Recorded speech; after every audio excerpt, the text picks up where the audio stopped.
Man, I don't even know where to begin. But welcome to the Catch-All Podcast, the water cooler for constant eating. Wow, where we talk about gaming experiences and sometimes the news. Hi, Kablating? This is constantly kablating? It's constantly pretty much right now. It is. Who knows anymore? Who knows? Anyways, I'm your host Justin Stanley with my co-host. For the last time, possibly Josh Silverman. At least your regular co-host for the last time. I had to go and get one of those PR jobs, and instead of explaining that I have a PR job every week, I'm just going to run into the hills.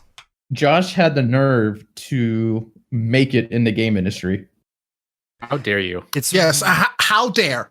It's really the most disrespectful thing I could possibly imagine doing, but I do have 2 kids, and we weren't making any money for like 6 months, so kind of got to do what you got to do. you gotta feed those. It's not like we've been doing this for a resume. It's not like we were doing this to build up to something to get paid for. Not that I complain about that all the time, that I wish I could. And you just went up and did it, Josh. How dare? Yeah, I'm a piece of shit. You can't tell. This is a special episode for multiple reasons. One, there are more people here. We have Mick Abrahamson along with Ray Apollo.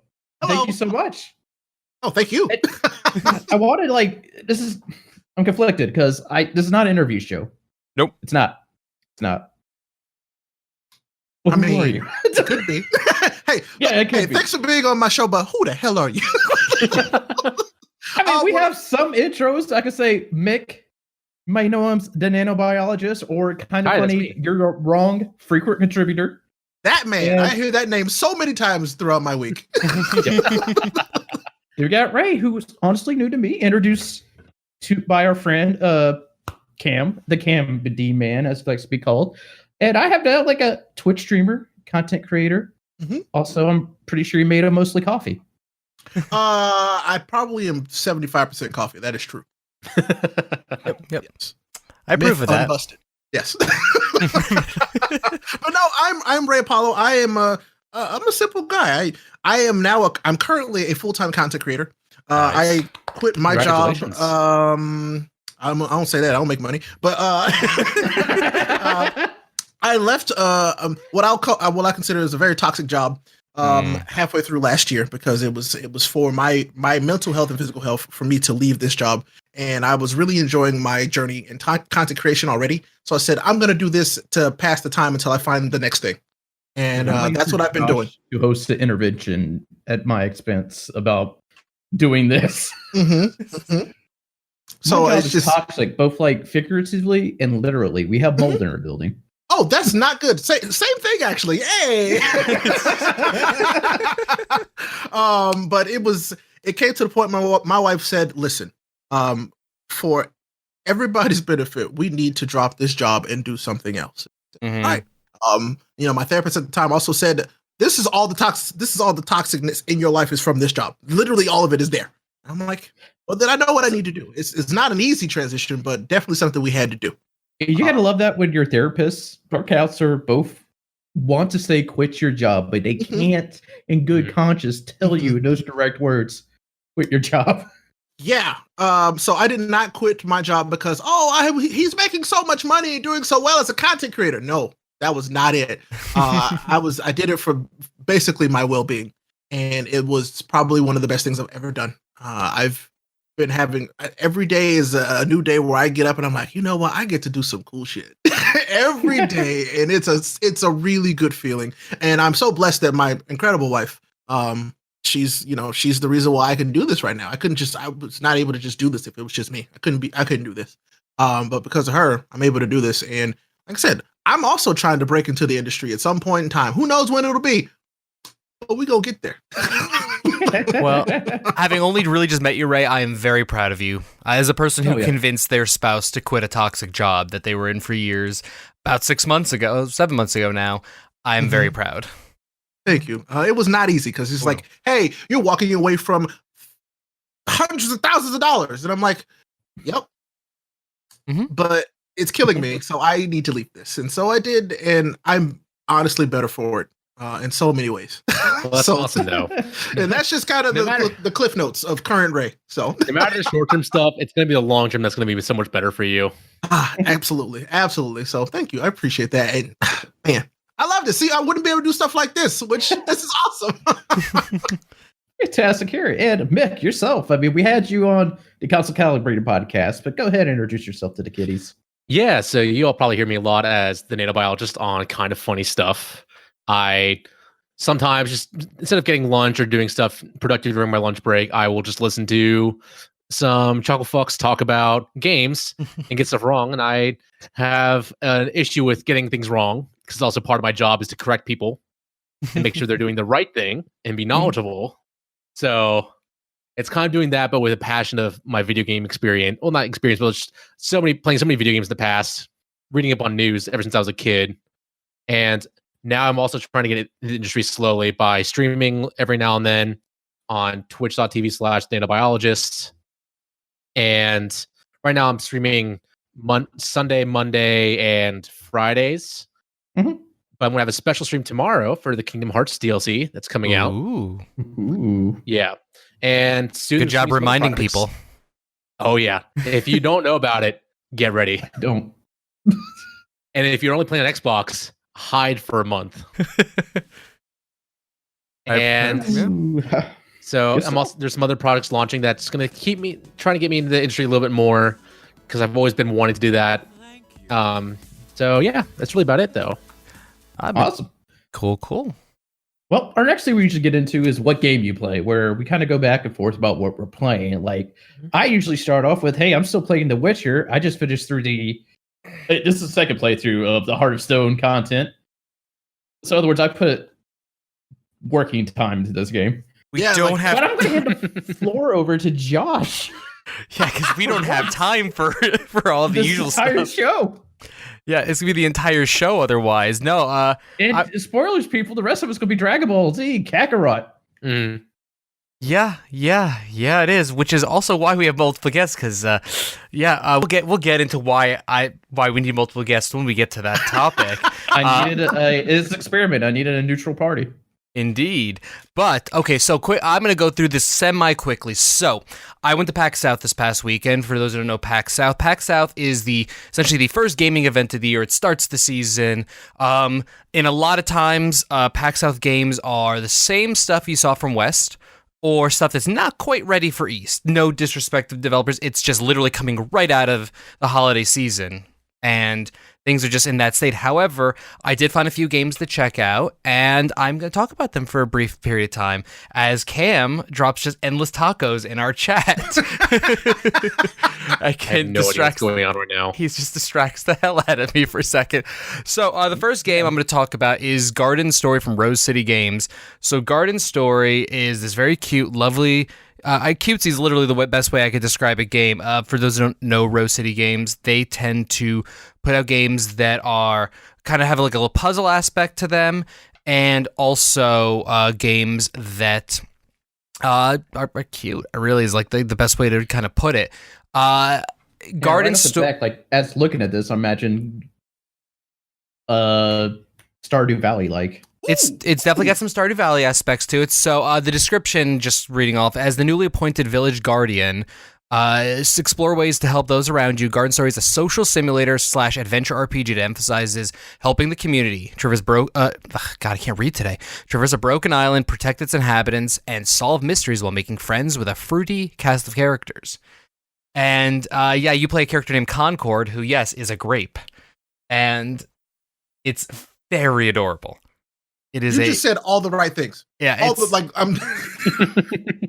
So the part of the game I played was like you're kind of going to a dungeon to explore, and you get like the ability to fish in a manner of speaking, and you just start to do puzzles where like you're moving around blocks to make sure that you can get through the path while also opening the path at the same time. And then it got to the point where there was a dungeon boss. I don't know what happens after that because I managed to find literally because the game's pretty far as development goes. I found the one and only game-breaking bug that they still know of in the game, and that apparently requires a very specific sequence of commands to trigger And I'm the only person apparently in the entirety of PAX South who managed to do that. I know this because I am friends with what's Jenny? Jenny is the community person for Rose City. Strong flex. I like it. I like it a lot. Justin and I have this innate ability that when we go on a show floor, we break games. We are the breaker of games. Josh, I was glad I was with you in spirit. Yeah, no, you definitely were there with me in spirit. But so it's really cool. You nurture your environment. You can curate this like library of information. I haven't seen what like some of the later gameplay is. I've seen trailers and stuff, but it's a cool game. I'm a fan, and again, I like what Rose City tends to put out, what they publish and whatnot. So it's one I'll be definitely checking out later on. The next one I checked out is one that Justin actually tried at PAX West, where I literally got an email that said, "Hey, Justin tried this game at PAX West. Josh, would you like to try this game at PAX South?" And that game is Foregone, which very reminiscent of Dead Cells kind of thing, but it's... What I liked about the game was you run around the levels, you're exploring in this... I'm blanking right now. Is it a Metroidvania? Or was it just... It's looking Metroidvania. Yeah, it's you played a little bit more of I did. I'm spacing right now because I didn't write it in my notes. But it's Metroidvania-esque at the very least. Let's just leave it at that. It's Metroidvania-esque, and one thing that it doesn't do what Dead Cell does is like it's actually like design levels. It's not... Oh yeah, that's the thing, is it's no procedural levels. It's not procedurally generated levels. Yeah. Okay. It's actual designed levels, which is... I'm a fan of. I'm not a fan of procedurally generated stuff for the most part. Some things do it really well. I love the idea. Yeah. When it's executed well, procedural stuff is great, but when it's literally just done and it's just completely random mishmash that sometimes doesn't work whatsoever, that's when we reach a problem. So, but that's the thing, is this game is breathtakingly gorgeous. The enemy designs, everything. That's what convinced me to go see it, because I originally sent Justin to see it at West, and then when I got the email again, I'm like, I don't have a lot of appointments, so maybe I'll just check this game out because it's pretty and I like pretty games. But it ended up being the combat was fun, and I like the aspect that it just at a glance tells you what the weapon upgrades are. So like it just tells you, hey, this is going to be your points. You just click up on the D-pad and you've equipped that weapon, and you're good to go immediately. And the best part is they said that, you can keep changing weapons as you play the game, but if you just really like how one weapon works, upgrade it. You're not required. You could just use the same weapon you got at the very beginning of the game if it just strikes your fancy. It's hitting early access February 27th of this year with plans to come to the Switch. And I believe other consoles, their press kit is not showing that information. But I know I believe they're focusing, because most indie devs are doing this now. PC then Switch. Switch to PC. Those are the money makers right there. Well, this is a game that works very well on PC. Especially with the Epic Store. Yeah. And you'll see that with any indie game, because one, it's easier to get it on PC. Less hoops to jump through. Also, I imagine it's just better for them profit-wise. And people just buy stuff on Switch, like especially indie games. I imagine it's going to come to consoles later on, as things usually do, but I think that's it for right now. Yeah, that's what I remember them saying. I didn't get anything out of other than, yes, we plan to, but these are our focus. And speaking about PC, like we already said, Epic Game Store. Yeah. Kick it off there. Yep. And then... what's up? Yeah, the game was cool to me, because like I love games like this. But most games like this now are roguelike, procedurally generated. I'm like, did I not get that? That's why I was like, Bloodstain was so refreshing. And this kind of is following the league with that as well, too. So I'm super excited for this one, too. Yeah, no, again, the art sales was really pulling me in, but the combat was fun. But speaking of combat, and one that I actually really liked, and this was, again, I played very little, but like this is probably my favorite game I played at the show, is KUNAI, which is a Metroidvania from Turtle Blaze. And I played this at last PAX. You did? Okay, I couldn't remember if you played this one. And Dan Nadelman recommended it. Yeah, this was... Okay, Dan already... Yeah, I remember that now. This one I actually have a link for the chat. So, February 6th on Steam and Nintendo Switch. And KUNAI is a quirky, fast-paced... I'm just reading this from the page. Fast-paced action-adventure / Metroidvania. You play as Tabby, a tablet who joins the fight against a robot uprising. Use your kunai and ninja parkour skills to stop Lamankus, the AI gone evil that almost wiped out all of humanity, or all human life. And yeah, like you are a tablet, and you have a body. And this game looks adorable. This game looks sick. I love it. It's adorable and great, and it feels so good to play. And once you get so you start off, you just get a katana. And then once you get the katana, the next thing you do is you get your kunai. And then that is, that allows you to, you first get your left and your right, and it allows you to climb up walls, and you can then start Spider-Manning and stuff like that. And the combat from the final boss was a shit ton of fun to take down because like I'm just tablet swinging like all over the damn place, swinging my katana. What's cool is they really focused with the Metroidvania aspect on trying to figure out, because some games, so one of the moves in this game is like you swing the katana to reflect bolts back at your enemies. Mm-hmm. And some Metroidvania games, will make that an earned skill.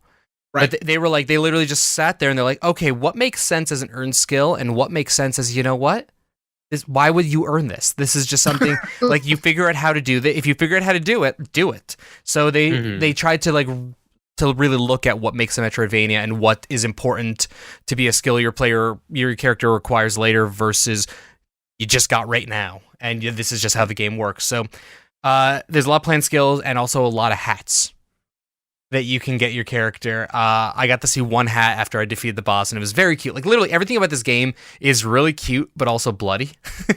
Yeah, I looked at the art style. I love the art style of this. This is actually really cool. And it's great emotion. And, the expression on the face of the tablet is just priceless.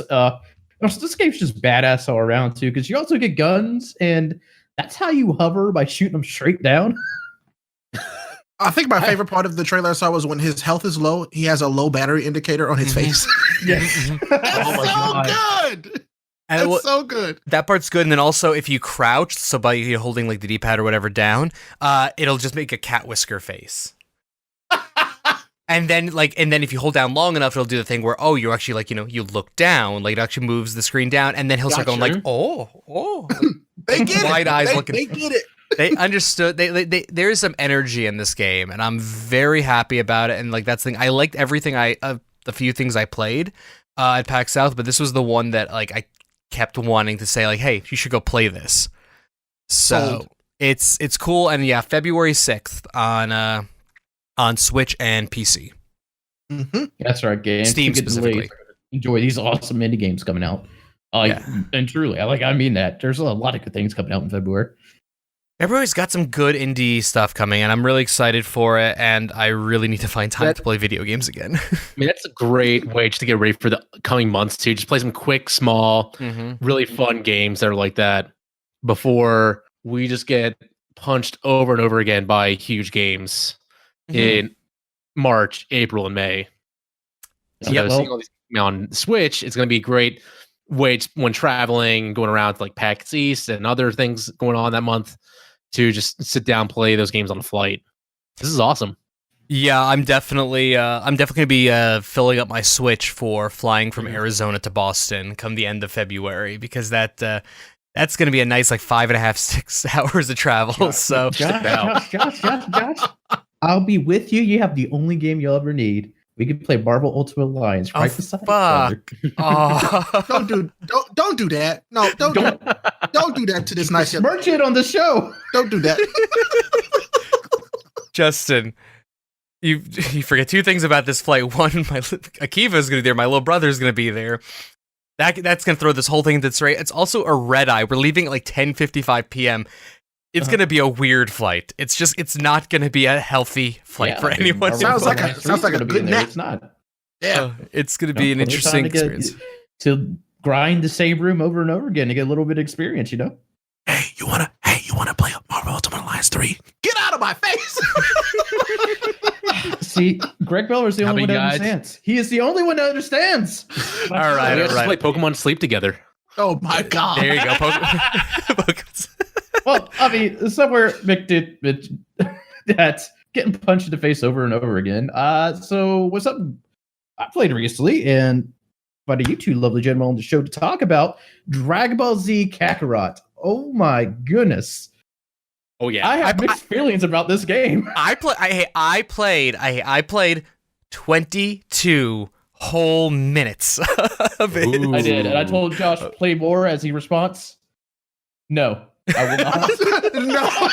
To be fair, I couldn't play more because that was around the time Ray said he was gonna come on the show, and I needed to make we've not had 4 people. I had to make this little scene that we had here, and I'm like, I don't think I'll have enough time, and I wanted to make sure that the podcast looked all pretty and whatnot. So that was my defense. I actually will say I liked it, but the joke of it was so I played 22 minutes. I went out to get some water, and I talked to my wife Charnel, and I said, so yeah, Justin's doing this whole thing, Dragon Ball Z Kakarot, and she's like, oh, and he still has you on the show. I'm like, hey, I played 22 minutes of the game. I'm there to ask some questions and curiosity things. She's like, 22 minutes, huh? How much Dragon Ball Z have you experienced before that game? She was curious, my wife, the anime fan. And I was like, prior to that, in the last 35 years of my life, 22 minutes. I am one of the biggest DBZ fans in the world, and I really don't want to play Kakarot. Nate, listen, buckle in, buddy. Enjoy this ride. You will at the end of it. Yeah, so our buddy Nate in chat is like, I'm one of the biggest DBZ fans in the world, and I really don't want to play Kakarot. We got some feelings, we got some emotions. I watched I've now seen more because I did watch 20 minutes of Ray's stream before he came on here, so I do have experience a little bit. Here's the thing: as a citizen of the internet, I do actually know a surprising amount about Dragon Ball Z because it's one of the most memed and talked about things in history. It's been around for as long as we've been alive. Yeah. So Josh, I think nearly all of us grew up with it, just turning on Toonami after school and watching a couple episodes of Dragon Ball Z here and there. Yeah, my kind of started I watched it when I think it was on Fox for a bit with the Saturday morning cartoons and stuff. And then at that time, actually, I didn't grow with it. But yeah, it is when Toonami hit and I started watching it from the beginning. Because to be fair, I tuned into one of the filler episodes on Namek. And I'm just like, what is this? Do people like it? What's happening? But when it hit Toonami, I actually started watching it from the beginning and all the way through. And from there, I just became a huge fan of not just Dragon Ball Z. I was always kind of into anime, but that got me more super into it, where I started exploring more things. And so far as it goes, yes, I watch all of Z, both regular and Kai, both with the Butt Rut soundtrack for the American audience and with the original stuff as well. And God, I don't know how those guys are still pulling off that voice work because they have redubbed those lines so many times. Because if you ever played a Dragon Ball Z game, which there are many. This story is retold every single time, especially in the later stuff, and they redub it every single time. I think I watched a video recently where they had a Dragon Ball Z game recounting the story almost every year since the 1980s, early 1990s, on Japanese only consoles to US consoles. Yes, I have played them.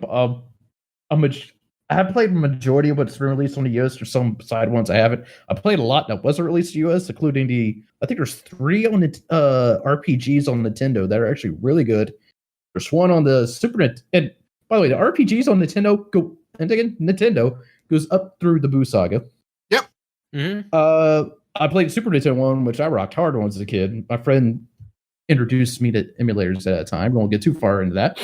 But there's no other way you can play it. So I just got super hooked to it. And then I play all the fighting games on Super Nintendo. Definitely played everything that was on PlayStation. I own a copy of Dragon Ball Legends on PlayStation. That is one of my favorite Dragon Ball games right there. Had to use a boot disc to get it to work though. Fun stuff. The good old days of boot discs.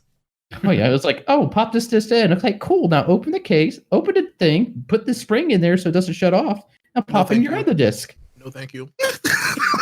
Hey, it was great. It was good times. Great times. Yeah, it's gonna be a no for me, dog.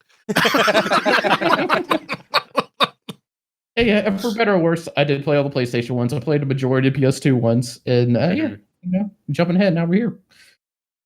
Let's jump way ahead. I mean, yes, because there's a long time before we got to this point. But you're right. I think the ones that I'm really partial to Legacy of Goku on Game Boy. I like. Yes. Also, I like think those. Legacy of Goku is the only one to use the American soundtrack release. Not the first Legacy of Goku. I think they did the second, the third one. I think it was the second or third one. Yeah. And chiptune for him, and it's oh, this is perfect. This is awesome. I liked it. I liked it a lot. I dug those. Yeah. And of course, you don't hear that soundtrack anymore because they had a problem with the composer, yada, yada, yada. Also, it's oddly one of the only animes I know of that had a different soundtrack that got released in the US. It's also one of the first animes released on syndicated TV. Unless you count Thundercats and all that too. It worked. It did. I mean, like, if you listen to it, and there is not a single point where there's not music playing. And that was supposed to be, that was the thing. And it's most cartoons you watch. That's what held the attention of kids, they believed. And that's kind of why everything was redone for this audience. Worked for me. Me too. Here we are. Because that music is still, it's one of the most, it's probably the best part of it to me, because I remember it so, like, it helps me remember so much more of it because of the music, because of the sounds. I think it really did work. Yeah, and then you go through your phase that you hear the original, like, I don't like this, but then you become to appreciate it more. I'm like, oh, this is better. I think for me, it was just more, give me anything and everything Dragon Ball and Dragon Ball Z. I don't care. I want it. That's what it was. I'm very much appreciating Cam Koenig's comment in chat. My favorite Dragon Ball game is Dragon Quest VIII. Ban this man. Cam, I love you so much. I love you so much. So for me, I think I started a little late. I might be the youngest person here. Oh, wow. So I started really watching it when I was 3 years old. Maybe. How old are you? That's rude. Just wondering. Oh, okay. Old enough. Yeah. Ray, 30 plus? Oh, let's just, okay, so I... you don't have to say just... Sorry I asked. I just want to know... No, don't apologize, because I'm trying to think of the best way to phrase this. So... I used to be called the aging gamer. I am older than the aging gamer. He did. Yeah, with an E, because that was the only way it was available. Oh my god! So think about it. I European was much older than 3 when I was watching Dragon Ball and Dragon Ball Z, but I was young enough to ignore everything wrong with Dragon Ball and Dragon Ball Z. Fair enough. So there are a lot of things wrong. Yes. Oh man. So, yeah, 3-year-old watching Dragon Ball Z. It was on some like I just turned on the TV, and I remember having sleepovers at friends' house, and they had older brothers who were watching it, so we put on the VHS tapes. Sure. Of like some of the movies and the TV shows. So I would watch it then. Skip to when it was on Toonami, and I would watch after school in the basements. And then Budokai 3 came out. Oh my God. That's when I really loved Dragon Ball Z. Fighting games. Played through it the whole way through, got every single character, did everything I could in that game. And then I think I fell off of Dragon Ball Z for a little bit until I started watching the abridged version on YouTube. And that made me fall in love with it way more. And it's now to a point where it's jarring to hear the original voice actors, especially for some of the main characters like Mr. Popo and King Kami or Super Kami Guru in the abridged version talking in the show, and they're more like calm, passionate people, while in the abridged version they're super cocky and hilarious. So it's having that jarring differentiation coming back to the original voice actors redoing everything in this game that's been the hardest. But I mean, it's just all that has really brought me back into Dragon Ball Z so much that I wanted to play this game so much, and re-experiencing everything in a much older perspective than when I was a much younger kid. Funny enough, has that helped? I've never seen the abridged stuff. I've never seen it. Recommend it is. It's hilarious. It's a good watch. Every year since I've been podcasting, I have ended up a guest on some show where somebody told me to go watch the Dragon Ball Z abridged version. I haven't told that all on YouTube. I looked it up once and I was like, well, that's too long for me to watch it. Nope. To be fair, Didn't you just binge all the Star Wars Rebels? Yeah, well, I didn't so much. I watched that casually over a few weeks. Got him. I mean, Dragon Ball Z is long. But here's only through the Cell Saga, though. That's still a long time. That is a long time. Let me defend myself on not watching Dragon Ball Z in a way that's totally going to bury me and throw myself under a bus at the same time. I just was a person who when I got exposed to anime at a really little age, I think it was Dragon Ball Z and Sailor Moon, something else, I don't remember what. It just, the anime style didn't appeal to me, but I was this like asshole little kid who, if something didn't appeal to me, I was what amounts to internet trolls these days. If something didn't appeal to me, it was garbage, and every year I didn't watch it, it became patently worse. somehow. So it just turned into a thing of, well, people seem to like this, the ergo it's shit. So that then spread to all of anime. Until, oh my god! Until I got older, and it was actually through my wife, who really loves anime, that I realized I actually hated animation in general. And but it was funny. That was the point where like a switch clicked in my head, and I'm like, well, like I watched The Simpsons and Futurama, and I do like Looney Tunes. Do I hate animation? And finally, she made me watch an anime that I legitimately liked. And what did she make you watch? What was that? Or on High School Host Club. Oh my god! That was my anime. Yep. Okay. That's the one that did it for me. But then I went back and watched some Sailor Moon with her, and we watched a bunch of other stuff over the years. Hunter x Hunter. We've watched Sword Art, loads of other stuff. Good job to wife. Wife knew she knows. Well, she knows. You better have watched Full Metal Alchemist. I have not, because here's the only reason why. Because there's reasons I understand them. Yeah, no, because Justin spoiled the shit out of everything for me back when he was on a rewatch. Because not his fault, the person he was dating just talked about everything after being exposed to it by him. So it kind of and then the internet broke everything else. I'm gonna watch it eventually. It's one of those things that I'm just trying to just watch Brotherhood. It's a great series. I'll second that. Just watch Brotherhood and you'll be okay. I'll second that, but shout out to the first series. Also good, but it outpaced the first one has a better movie. Agreed. Conquerors of Shambhala is way better than what Brotherhood's movie was. Like that one's just not even memorable. And I love that you have this opportunity to get into anime still. I still like this. There's still hope. There's a chance. And so like I'm now into my mid-30s, and yeah, I'm being slowly getting into anime. I've actually watched occasional stuff by myself. So I'm now starting to like the art style, and it used to be a thing when I saw a video game was produced, and I'm like, oh, anime style, fuck it.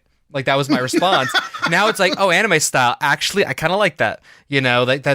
That specific thing. So I'm embracing that side. And Nate, to your comment about My Hero Academia, I've seen My Hero. I'm not caught up on it currently, but My Hero is currently one of my favorites. Like, period. Yeah, I mean, I've seen your images and stuff like that. I've seen the.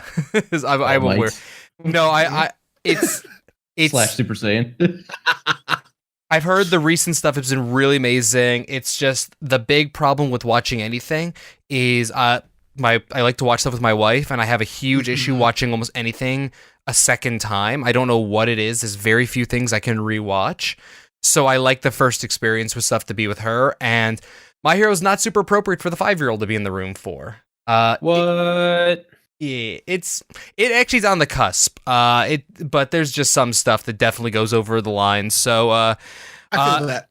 And we don't have time. Sit down and watch just Dragon Ball, the original Dragon Ball. Because holy crap! And the last thing I'll say before letting you guys get back into Dragon Ball, because we haven't gotten to the game yet. We haven't. We're like 40 minutes in. But the last thing I'm just gonna say is, like, for me is we found a way to watch a lot of different shows, because we also have a 20-month-old. We found a lot of different ways to watch shows with him around, but anime is hard because pausing an anime every 3 minutes with subtitles, my brain can't do it. So he I think starts school on Monday. We're gonna find out. So once that happens, I will be taking lunch breaks from work to watch all the stuff we're behind on, including My Hero, assorted other things.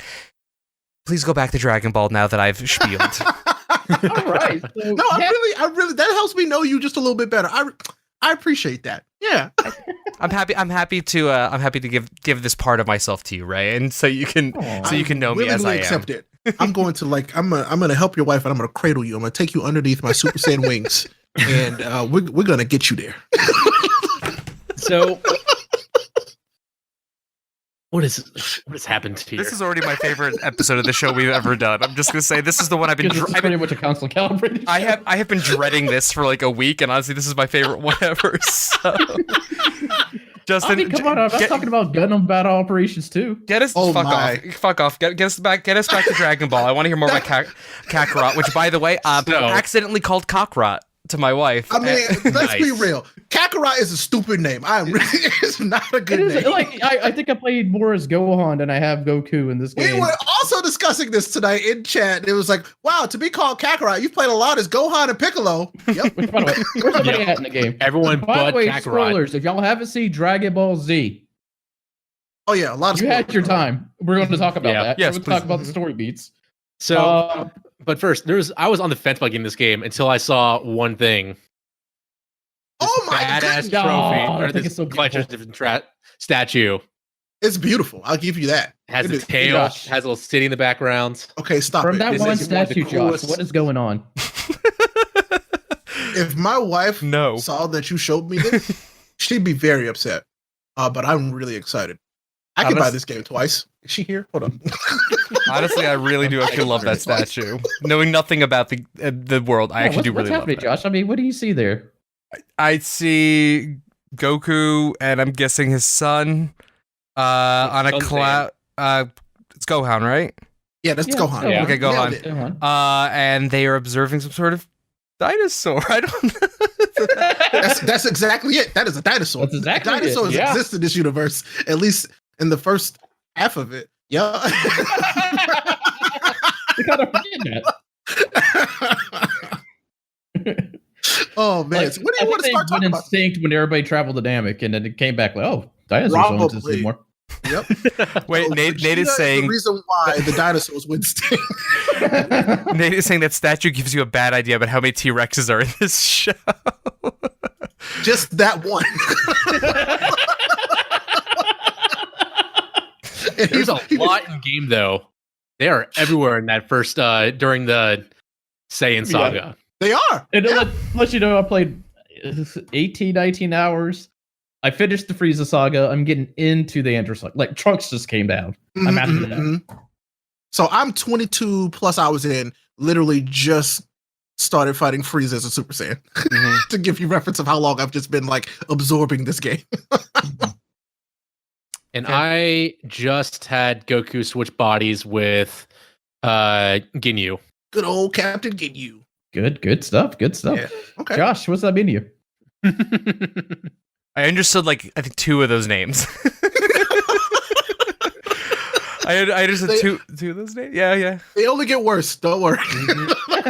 Well, that was my favorite thing in the Let me first tell you about Jace Birder. in the first my 22 minutes of playing the game. Like there's the thing like with finding out like that Kakarot is the name of a character. Like I didn't even know that was a character's freaking. I didn't know that was Goku. And like the comment, and I'm literally You gotta saying, get like Superman, Cal Clark. I know, but with all of my heart, I really am regretting that I didn't like not stream, but just recorded my facial reactions because I just imagine how great they were. By the way, Oh, all the Saiyans inspired by vegetables. Yeah. All of them. As makes sense. Yep. That checks out. It works. My goodness. Go continue talking. Just like a Pacific family is all named after undergarments, pretty much. Yes, they're all underwear. It's great. It gets way better though. Way better. Because they run out of things to make up and they just start hey, that's bread. You see that person over there? Your name's bread. Bread. Hey, it's not like the gods are all named after alcohol. Also true. And And that's it getting makes to so much super. sense. That makes so much sense. All figments of the human imagination under the influence of alcohol. Makes sense. Yeah. So Josh, I can't blame you on peacing out. I know it because we had to set up the show all that, but like Kakarot, the game, which again I don't know why it's called Kakarot. It's a rough start. Like I Yeah. wasn't into it when I started this game. It is actually it's much like the series, the Satan Saga drags at the beginning.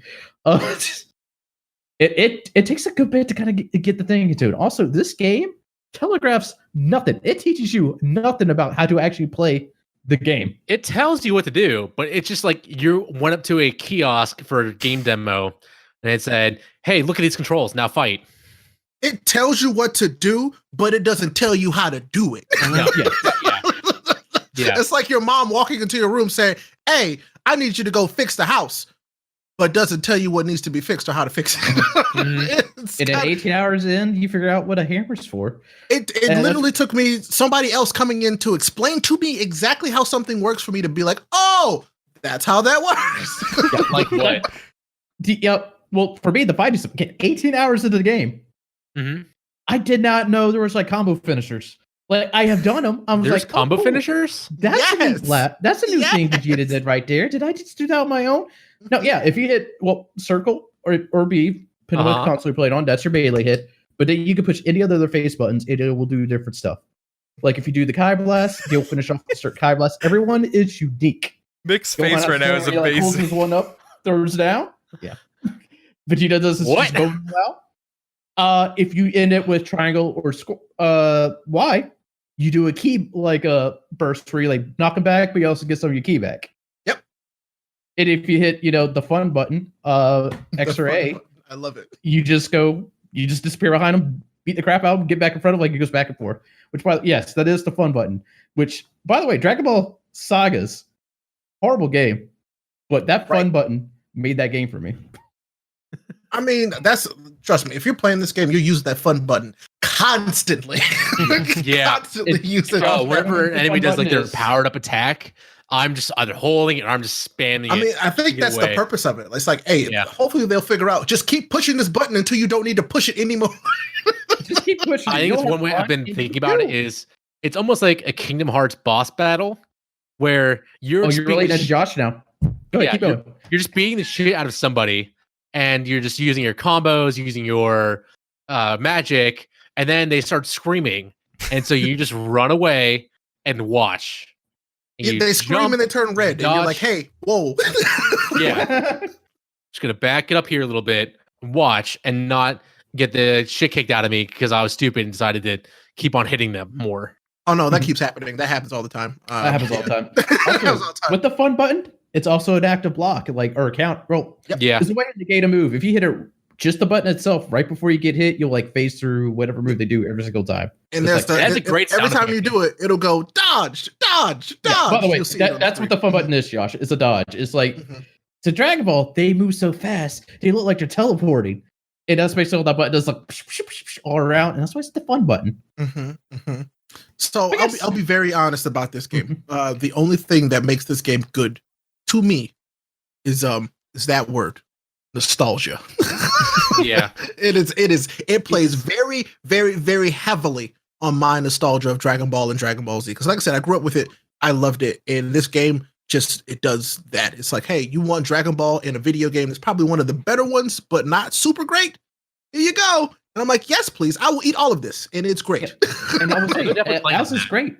It's like the opposite of Cereal, where it gets better the further you get in. Well, yeah, because let's be real, they're really boring in the beginning because they can't really do a whole lot. Goku has a rock, paper, scissors attack.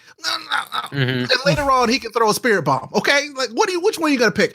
I'm going to hit you with a rock, paper, scissors attack or a spirit bomb. I'm going to pick a spirit bomb every single time. I mean, not only that, but it's like, it's so nostalgia based in its side quest, its collectibles. They're all based on, like, for the first arc, it's all about Dragon Ball. You're finding characters from Dragon Ball. Yes.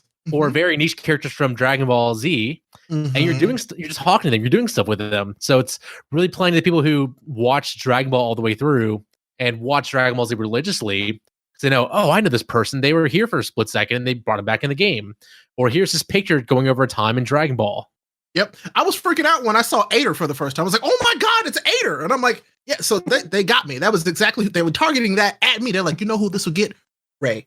And it worked. It absolutely worked. I mean, you walk around and you hear he in a pig face. You look there, it's just Look it up there. By the way, Josh, in Dragon Ball Z, there's a perverted pig that likes to look at porn magazines, and he also can change into other people too. Don't worry about that. Weird. But yes, you just find him just by a rock, just enjoying himself looking at porn. That's the thing. They put that in there for me. Multiple people look at porn. There's that. There's like Lord Pilaf every now here or scattered around the world. Pilaf in this game show up every once in a while. It's hilarious. Yeah, there's even a side quest where you help him out. He is a little dude bent on world domination. He has his henchmen. Things never go his way. Nope. I mean, we have to thank him though, because without him, we would have never got Piccolo. So I mean, thanks a lot, Pilaf. Piccolo's the green one. the big green guy. Oh, I know Piccolo is. Okay, sorry. Did it take him Gohan's 2 real episodes dead. to build the spirit bomb? No, it took more. Oh yeah, it took way more. A long time. depends on the Which spirit bomb are you talking about? You gotta be specific here. Can I be very honest with you? Everybody, spirit bomb never works. It never works. I take that back. It works one time. And they only did that because it was the end of Dragon Ball Z. That's the only time that move ever works. That's the only time it ever worked. So the spirit bomb is actually a terrible attack. So bad. But it's his special move. It's his ultimate attack. It never works. Poor Goku. You know what's funny though? Whenever you stream them doing the spirit bomb, and everybody in the chats are spamming anything that looks like they're raising their hands up, and it's all kinds of emotes across Twitch that people will start spamming to make it look like that. And it is hilarious. It's all about the moment. It's all about the build-up for the dramatic letdown that the attack is. Think about it. Goku got everybody across the universe to put up their hands for nothing. So I mean, it works. It works. But no, this game, I can see why a lot of people.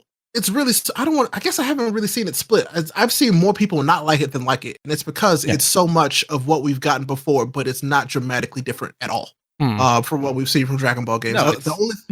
It's very similar to like a lot of things we got for us. Like this is made by the same dudes that make Xenoverse, and you can tell it's not a bad thing, but it's more of the same, which is something I was disappointed about. But they actually pay amazing attention to detail in this game. At the same time, don't.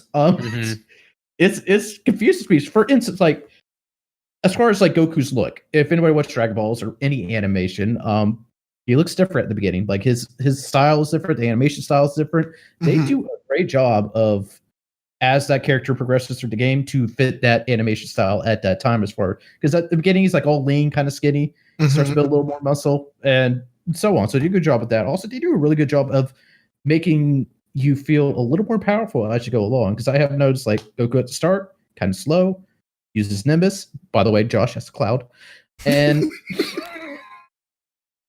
it just like that is quick. His fight style, like it's, I don't know, like it doesn't feel as powerful. But then when you get into the Namek Saga, his dashes are quicker. He literally flies faster in the level.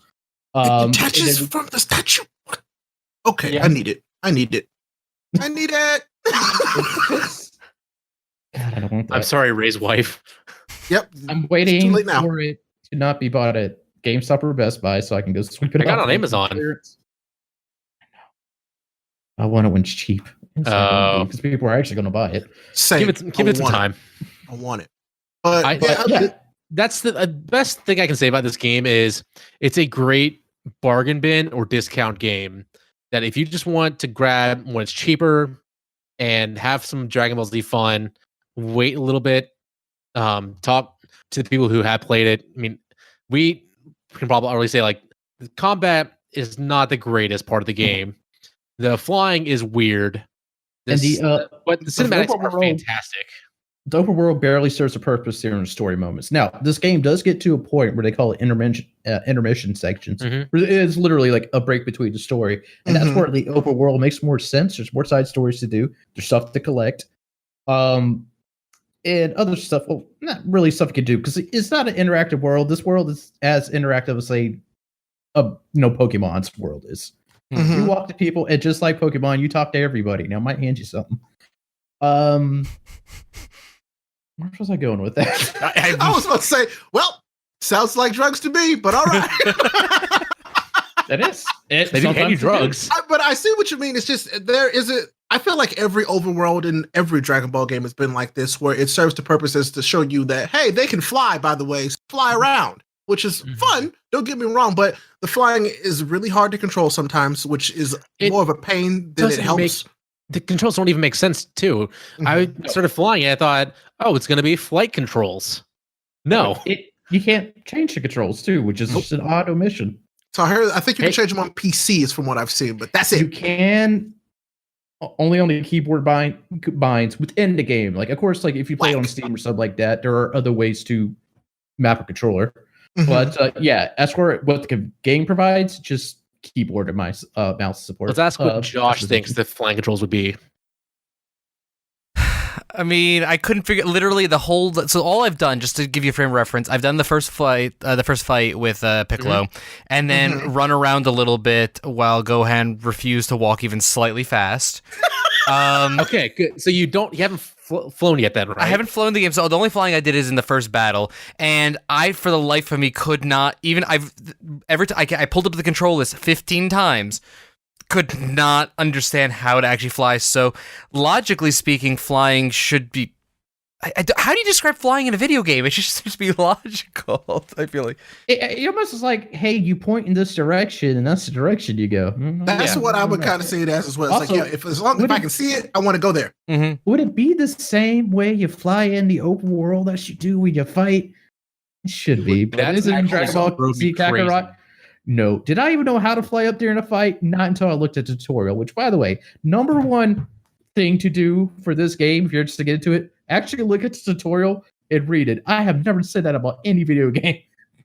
Do I know how to fly in this game inside of a fight? Nope. Mm-mm. Does it happen? Yep. Well, I would try and use the flight controls in a fight, and no, it doesn't do that. Trigger, and then you can move up and down. That's it. See, all I do is I fly towards my opponent because that's it. I push that left stick, and it's like, hey, I'm at you now. Here we go. But there are some attacks that you need to go up and down for to Look dodge. at the tutorial just for the fighting. Look at all the tutorials. By the way, they are quick to read. They're precise, and they actually tell you everything the rest of the game does not. Do I get an achievement for reading these? No, but I mean, I'm achievement not gonna read. do it. Hey, pull up a stream, start reading them, and tell me you don't discover something new about I'll yourself. probably discover something new, but this is my pride. It was mine too. I refuse to read the instruction booklet for any game I ever bought. If I see a tutorial, I usually skip it. I'm so the opposite. Good game designs just kind of teaches you as you go along. Well, see, but that's the thing. A damn thing. If a game is You understand how the community works, how the board works? You put your little chips down and make it. Yes, today somebody took 10 minutes to explain it to me like I was 5, and now I get it. That's what you need. Okay. A great analogy for the controls is it's like Piccolo trying to train Gohan. He just says, survive. Yeah, basically have to throws you survive. at a T-Rex and you have to live. Yeah. You're right. And yet, Piccolo, still a better father. Absolutely. Somehow. But Goku gets the dad moments though. So it's fine. No, he gets the dad moments, and then there's a point where it drops. And that is when he gets back to Namek. It's true. Like, I just want to fight people. Well, because then he's turned into this bloodthirsty Super Saiyan. So now it's like, that's all Don't I you want to go do. see your wife you haven't seen forever? Think about it. I have Goku to. fundamentally changes after he goes Super Saiyan because he's like basically activated his Saiyan blood. He's like started to remember being a Saiyan. That's what happens. That's why Goku changes. Some people just think, oh, it's just Goku. Nope, that wasn't Goku. Goku was different before he went Super Saiyan the first time. He really was. So it's a character change. But this game, I love this game. That's it. He said, leave Gohan now before I lose. Yep. And he says, I have left. He does. Loses it. He knew. Mm-hmm. But I feel like this game, when I explain it to other people, because I've seen it I've seen it asked so many different times online. Should I play this game? Should I get this game? And the only way I can just tell people is like, okay, first of all, if you love Dragon Ball Z, if you know that it's playing off of your nostalgia, if you know that it's almost exactly like every other Dragon Ball Z game you've played in the past 10 years, but prettier, then yes, if you know those things and you feel that about Dragon Ball, buy this game. Absolutely. You will enjoy it. But if you're just looking for a game to buy because you know a tiny bit about Dragon Ball and you think it looks cool, I'm going to tell you to wait and buy it cheaper because your money is important. And like, this is advertised as an RPG too, which the RPG mechanics are this is the lightest. There. It's the lightest action RPG you're gonna get. Like it's very light. Even the trash enemies you'll find flying around are so easy. You burn through them so quickly. Well, you can literally, if you hit them flying fast enough, they just die. You know that? Yes. If you're flying fast enough, they literally will just die. I did not know that. Level. But here's the thing, like the world entices you to grind and to get orbs, which my friend immediately explained. This feels like Superman 64 because all I am flying around ranks. But the thing is, grinding and getting orbs serve absolutely no purpose because you get your experience through the story missions. Always keep at the level you need to be at. Yep. Mm-hmm. And also give you the orbs you need. Mm-hmm. So just do the sub-story and the main story. But you don't level up just once. Every time I've gotten a level up, it's been like 3 levels out of nowhere. Hundreds of thousands of experience points when you needed it. Like earlier we were playing, I think Gohan, when he went to Guru and he got leveled up, he got like 140,000 experience points. And I'm like, that's a lot of experience, but it was exactly what I needed to be at that level for the story. The levels, the health, the attacks mean bullshit, just like power levels in the show. Oh, the game scale. At like level 15, level 20, you have over 100,000 health already. So and based on like some videos I've seen of like during the Boo Saga, you'll have billions of health, and that will mean absolutely nothing at that time. Mm-hmm. It means absolutely nothing at that time, but it's purely in line with Dragon Ball Z. Yes, and it's also because the enemies will hit you harder. The game will. It's situational. There are certain enemies who will hit you much harder at different points in time than they normally will, and it sucks.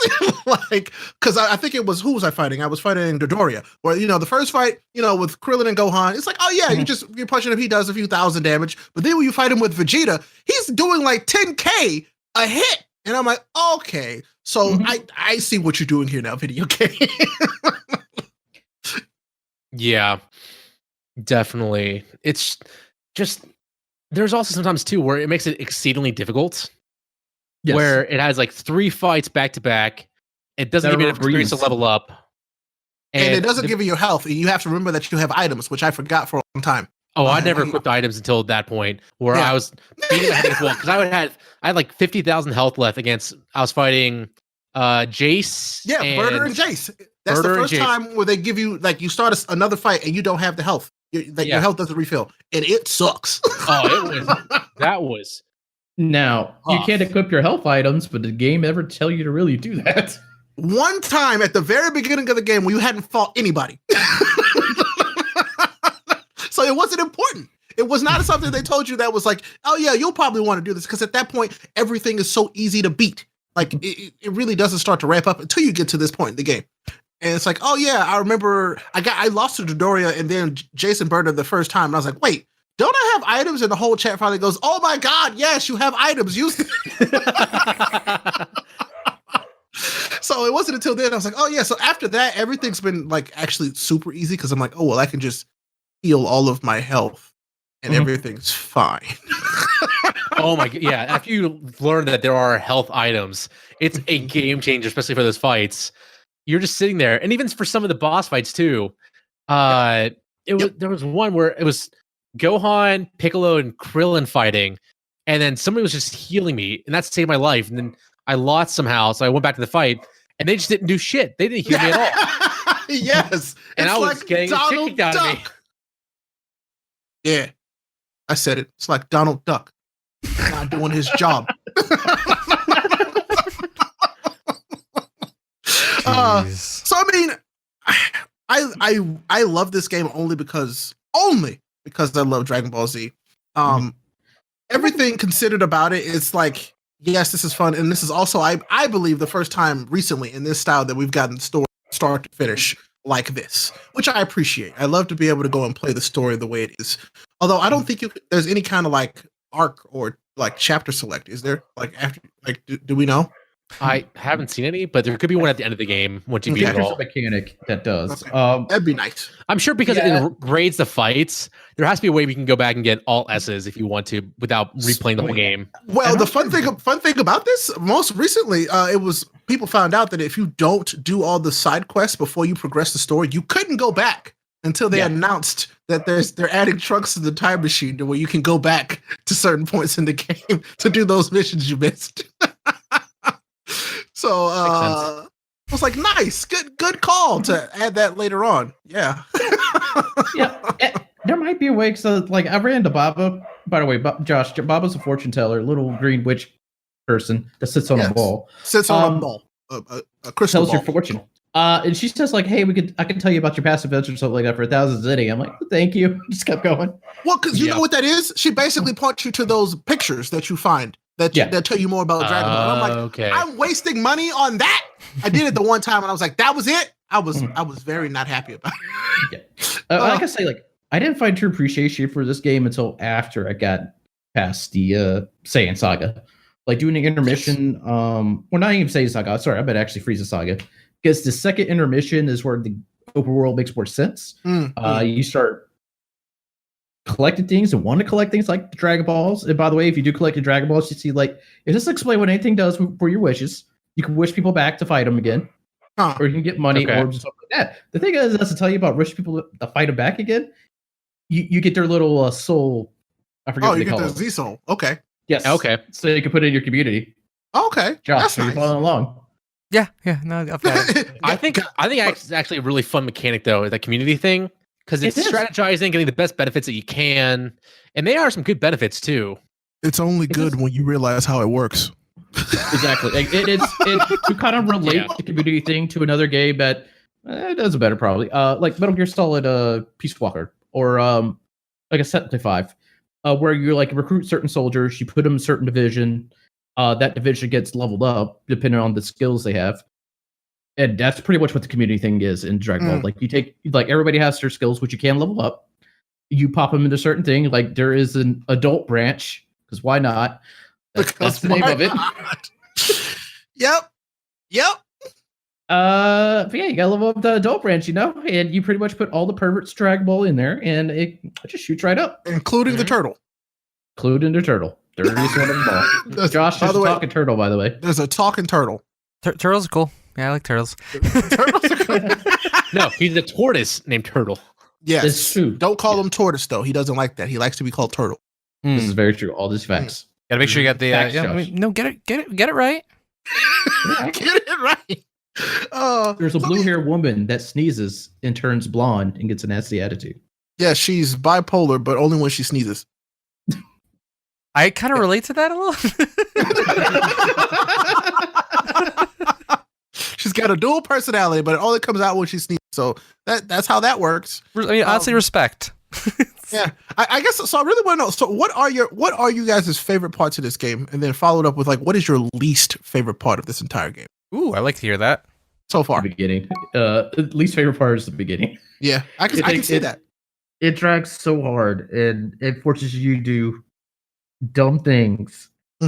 Also, the travel on the map between events is pointless. It's really like go here to here. There's really nothing else to do. Or there are some that literally, especially in Namek Saga, like you try to go explore, like, oh no, I need to go fight that guy. And he just turns back around, like, what the hell you make me travel? Not yet. I need to go over this way. So the game is basically saying to do this thing. By the way, because there are cutscenes in the game which are absolutely gorgeous, and some people like were watching. They're actually kind of look better in some of the sequences in the show. Oh yeah, and then there's if you can imagine any Japanese RPG where there's just characters kind of standing there and talking, there's a lot of that too. And those you have to hit X or A every single time to move dialogue along. Like it just like they talk and they stop until you hit A or X. That could go away, please. Something. Let it I wish there was like there's an auto scroll. Give me an auto scroll. Yeah. That's all I want. Yeah. Have you looked in the settings for it at all? Say that again. Have you looked in the settings at all for an auto scroll? I have not one actually. Okay. There's not, but I'm pretty sure if I go through a tutorial and through another menu I don't know about, I will find it. But by the way, there is if you hit Y or triangle is a very important button in the menu. One, it brings up the encyclopedia, which has a lot of awesome information. By the way, you get D medals when you go through that every single time. By the way, you unlock stuff as you play, and you get D medals, but only if you go into the encyclopedia. You won't get them. By the way, when you look at your characters, if you hit Y, look, there's a whole skill tree that you can actually level up with your D medals, which I had no idea what the hell a D medal was for. I don't even know what D medal stands for. Actually, no, D medal is actually for that. D medal, so you go to training and you pay. It's like there you go. And then you push X. Also, doesn't telegraph this. It's just kind of on the bottom if you pay attention. That's where you can kind of like do your movesets. Yeah. Yeah, because Piccolo didn't have special beam cannon for like the first 3 hours for me, and I was very upset. Not only that, there are certain moves you unlock in that skill tree. Like, what the hell is that? But when you push X to go to their skill set, did you ever hit left bumper, right bumper, L1, R1? That's how you equip those. Game never tells you this shit. It's just all that is the reason why this is a fairly hard game for me to play at the start. So I'm assuming that's all the stuff that you don't like. yes. And So- when the games, do we want to get my likes or you want to get all the dislikes? I mean, no, I'd love to know what you want. What do you like about it too? I want to know. Yeah. Oh well, when I realized this is the game for me is, guys, I'm gonna spoil it a little bit for you. Okay. Wow, you're gonna spoil Dragon Ball Z, the game the story I've known for like a decade, literally more than that. Yep. After I get the intermission for after Namek Saga, it's Vegeta in his Bad Bad shirt. I'm like, oh yes, that's the that actually that is the best part of the game, and it's not. I'm not even there yet, but yeah, that's already my favorite part of the game. you get to fly around and fight as him in the Bad Man shirt. Oh my Yes, god, that's wait. awesome. Straight up, think about it. Where did he get those clothes from? Probably Yamcha's leftover stuff that Boma had. Yeah. Anyways, let's not think about that. Now I'm gonna. Yep. But yeah, it did. I started realizing how much these people love Dragon Ball. There were so many little attentions to detail or things they put in just because they know it will get a kick out of the fans. Like there is a sub storyline that I won't explain the context of it, but Yamcha gets put back in the Yamcha hole just because. Oh no. I like if you can eat in this, which also does explain well that some of those stats are permanent, but you can also. I eat read full that, meals. and I read that too, and I just thought to myself, you can abuse the shit out of this. Yes, you can. But if you eat full meals, like everybody's there, and everybody's like chowing down, unless you have Piccolo in this group, because he's sitting there with his arm folded with a glass of water in front of him. 'Cause that's how Namek's The full off their attention to plants. detail. I love that. God, Like, that's it does a lot of good stuff like that. Yeah, it's a love letter anybody knows. And there's a whole other side quest, and this one I won't spoil for y'all, but it's a different storyline that's done in a different game they bring into this. It actually is pretty cool. Okay. I like it. But yeah, you're right. They are huge fans. But all right. So what about you? What don't you like? What do you like? Tell me about it. I want to know. For me, I just love the cinematics. Even Yes. like when it's just them talking and you have to press A, I still feel like I'm getting entranced by this. Do you get entranced when they slowly just go off the screen while they're looking at you? I haven't had that happen yet. Same. It has not happened to me. I've seen the videos, but it's not Yeah. happened to me. Also, there's seeing been a lot of- Piccolo like was just like spinning around in a circle. I've had any of these glitches and they sound hilarious. They And are. so I'm kind of sad that I don't have the experience Look at the Kakarot Reddit. It's fantastic. Okay. Oh my god. Also, But- it'll make you appreciate the game even more because they show you some cool stuff that you probably haven't seen yet. Like, I didn't know about the super finishers. That's a thing. I accidentally got one of those tonight, and it was the coolest thing ever. There's what? Yes, they're super finishers. So, like, if you use a certain to finish an enemy, it will trigger another cinematic at the end, like the video games, like the fighting games, I should say. Yeah, like I imagine like the finisher This- on fighters. It's Mhm, on that mhm. level. This Yes. game sounds cooler and cooler. But I The just more wish you I actually knew learn anything about it, yeah, the more you actually learn what you can do, it's crazy, right? It sounds I like did- an awesome game. This I want to game play is more an of that. incredibly shallow game that is surprisingly deep. It is. Yeah. I mean, I got one on Frieza right before we got here, and I was like, "Oh my god, that was amazing! It was so good." But yeah, Yeah, I saw the pic. Like someone posted, it, it's like, "Don't worry, I saved Namek." It's just that's really good. I like that. That's so great. I love it so much. But yeah, you're right. So I think it's a fun game to stream because you are capturing some people and it's getting people together to talk about that nostalgia again, but Mhm. as you're going through it. So it's doing a great job of capturing nostalgia and doing very great reworks of the show. You have to give it props for being a fantastic recreation of the show. But the combat feels very weird. The way they punish you for not teaching you, it almost is like a to a degree, a Soulsborne game where they just punish you until you learn yourself about what to do because they don't teach you But anything. even Like, the Souls like, games special help you a attacks that- little bit more than Kakarot does. Yeah. Like, I mean, you could also special moves that the match enemies this. do.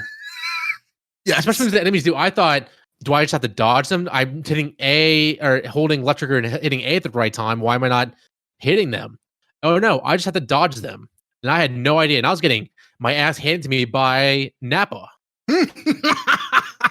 which was Oh, no, embarrassing Nappa. because it's Nappa. It's Nappa. It's true. I feel for you already, but I mean, it's one of those things where the block and the dodge are your best friend. Like Yeah. they will save your life. Basically, all I do is dodge, block, beat the crap out of them. Dodge, block, beat the crap. Like that's the rinse and repeat. That is it.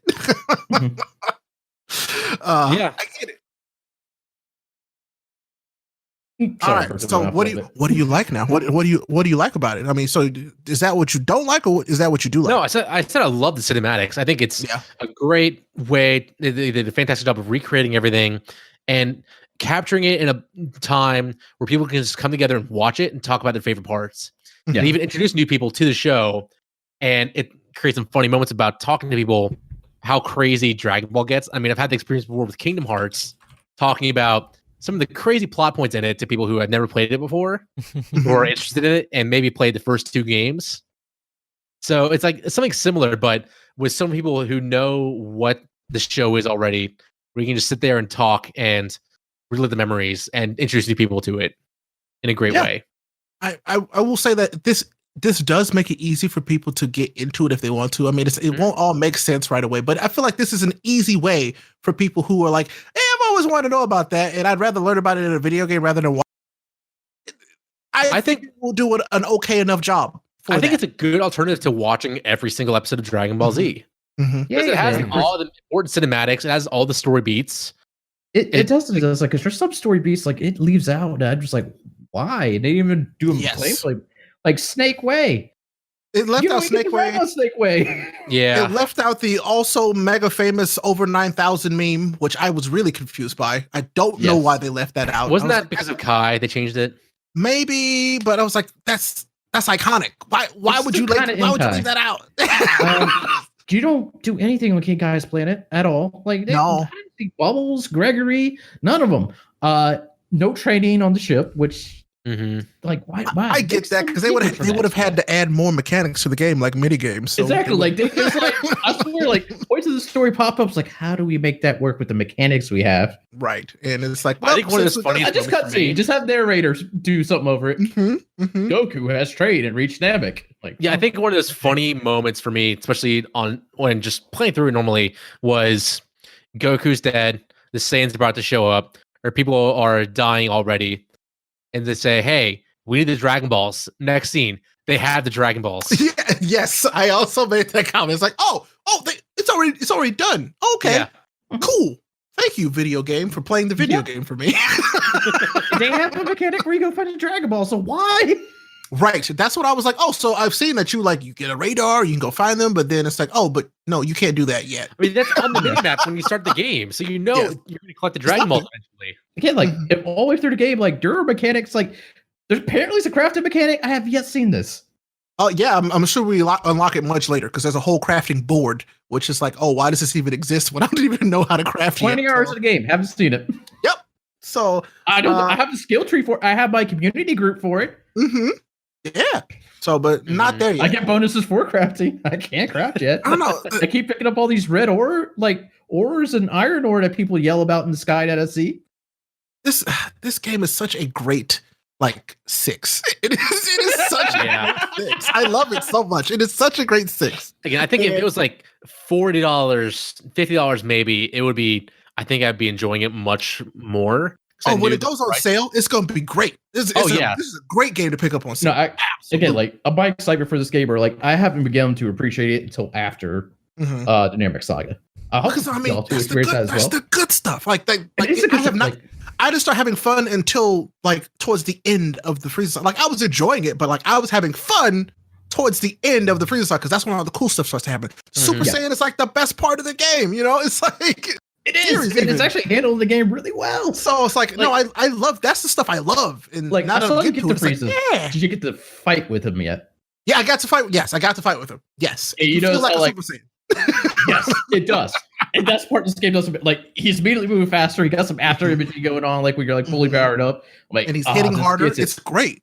And He gets getting harder. Dragon Ball, get harder. That's what the whole series is about. I think they handle transformations really well in this game, though, where it's a good give and take. yes, Like when I first saw Kaioken, it's yes, you're more powered up, but it's also draining your health and ki the whole time. So Yep.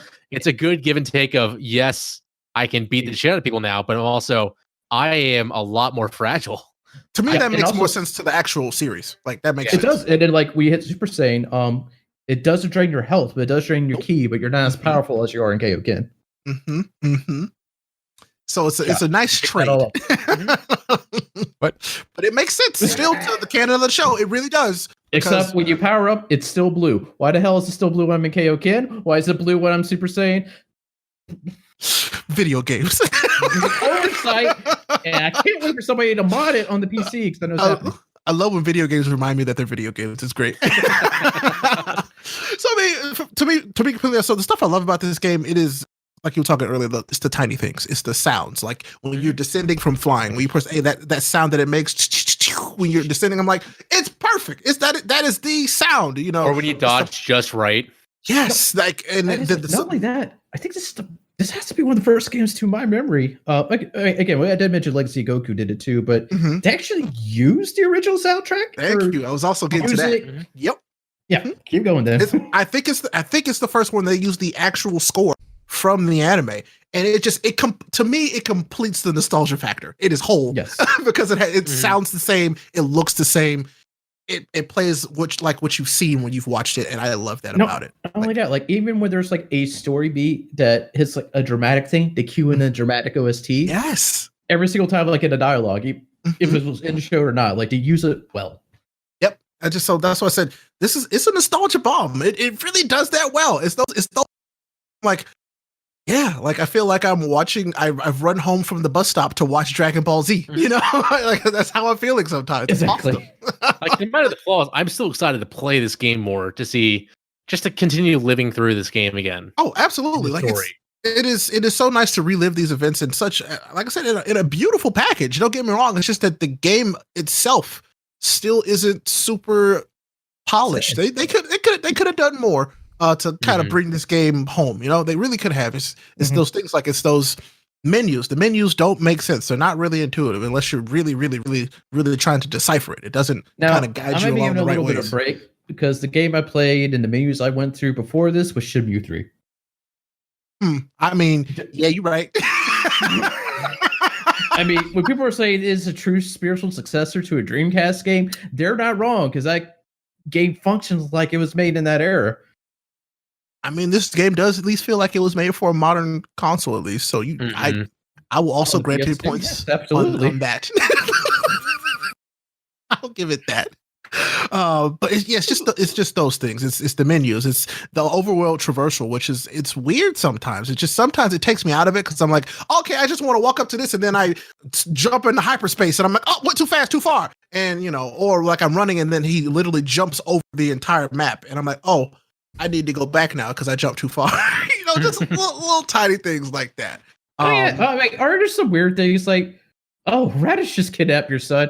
Cool, let's go get him. Holy crap, they got peaches over there. Let me have a taste. That was actually me. The chat was making fun of me. It's like, oh, hey, he kidnapped your son.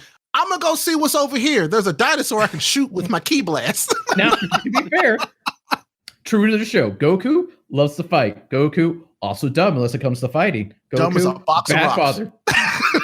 Dumb as a box of rocks. So, but like Goku gets like Josh to get how bad of a father Goku is. Dynamic, the alien from another planet that was brought over, split up from his original person between his good and bad half, and from the bad half died and got spit out as an egg. It came back and ended up being good. He had explained to Goku during a certain point in Dragon Ball series that Gohan is just a scared kid at the moment. Doesn't matter how fucking powerful he is, and you're letting him get the shit beat out of him, and you're smiling about it. That's how bad a father Goku is. Oh, he's a terrible father. Never have a Saiyan as a father. You don't want a Saiyan dad. Vegeta gets there. He learns. It takes a long time, though. It takes a very long time. When he gets there. Goku still isn't there. But his son is he's also an adult now, and it's right, he has another son. Also, horrible husband. They never talk about that. Yes, he's never kissed his wife. Terrible husband. His wife has like these key events happen in her life. He forgets about it, or he wants to go off and fight. That's Goku, baby. That's Goku in a nutshell. He's a very, very strong brick. Yeah. very strong pick. Is this the type of guy that will bet the existent entire universes because he wants to fight somebody? Oh Yes, my god, that's Goku. That's absolutely Goku. Yes, that actually happens. Super. Yeah, it does. So I mean, I had to like. So when it really comes down to like, I really want to know to you guys, can you truly recommend this game to people as it is, and why? I can if you enjoy Xenoverse. And that's all I can say. If you want to wait until it's discounted heavily. Yeah, it really depends how big of a fan you are, how tolerant you are of Xenoverse. Did you dig the fighting system on there? Mm-hmm. Also, like the storytelling's kind of the same on there too. Because that's pretty much the same game, except there's more of a narrative. Mm-hmm. So I mean, the only way I can truly recommend this game to people as it is, if you love Dragon Ball Z and you're willing to re-experience that story, if you're really willing to experience it, this is that's the only way I can recommend this to you. Okay. If you don't want to re-experience this like the full story that you've already experienced, I don't think that this is something that you would enjoy. Like you really have to want to experience the story again in this presentation. Also, for everybody that jumps into it, super Dragon Ball fan, but like not quite digging it, I do promise you, just like time heals everything, it gets better. Mm-hmm. Yeah. Oh yeah. With the way games work now, it will get better over time. And I did see somebody. No, I mean like the game itself does get better the further you get along. Oh, that is also good. More moves go, like you could do more things, and it starts to make sense more. I mean, Dragon Ball Z finally starts to be Dragon Ball Z. Yeah. I saw somebody in chat go, the game looks awesome for fans, but people new to the series. I also won't say that because it's very easy way, like I said earlier, people who are new to the series to get into the series if they choose to do it in the form of video game. Absolutely can. Yeah. No, yeah, I think it's a great way to get acclimated to the story and learn about it because, again, it hits all the story beats. It has all the big moments. It does skip on some things here and there, but it has... I'm so mad that Goku didn't stare a grave out of nowhere. This is also true. Oh man. So I mean, it's got its problems, but I personally, like, somebody would see like, oh well, Ray doesn't like it. No, I love this game.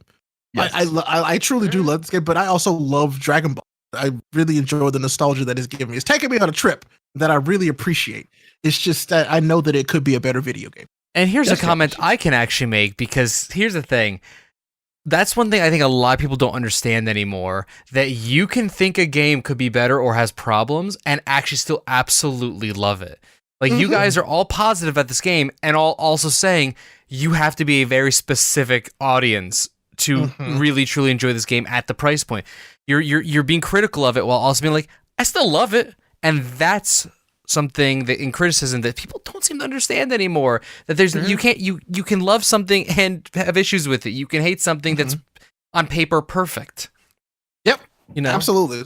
So thank you for making that note, because I feel like people they think it's just black and white. No. I can criticize this game all day long because there's stuff to criticize, but I'm having a blast. I'm loving this game. And that's my thing, is I only played 22 minutes of it because Justin told me I had to. And then when it ended, I was like, you know what? I'm actually going to probably jump back into this and try it a little bit further sometime after the podcast. So yeah, it's a weird love-hate thing. Yeah. To be fair, I'm not that cruel. I Steam share with Josh. So I didn't buy it. No. I'm sharing his library. What a nice young man. He's such a good boy. I love it, but it's just I'm not gonna ever push something that I love on people because I love it, because I know that's not how it works. You know, just because I love it doesn't mean that you will. But I've also learned to look at things more critically, and as in this space, it's important because, you know, what you say about things does matter. People's money does matter, and so if I'm telling somebody, yeah, this game is worth your money, when I'm saying that, usually I mean it. But you know, I'm also going to give you a warning about games that I know is worth my money, but it might not be. But you know, you know the value of your money more. So it just, I can tell you what I know. There was a point it's like, I wish I didn't get this yet. And then I finally hit a point, it's like, I appreciate it more. It's like, I don't regret my purchase. Oh, I bought this digitally. So I was like, I'm going all in. So I was like, it was one of those things where I knew I was even if I didn't want it right now, I will want it at some point. But it's already grown on me. So there we are. I mean, I'm so happy about the statue, even though I'm loving the game right now, but it's still coming physically, so I can't always return it later on. But I still just want to keep on playing it, and I hope that they add movies as DLC eventually. I heard rumors about Super. If we get Super, I will be very excited to see Super because I mean Super is also fresh, but I really enjoyed Super for how goofy and wonky it is.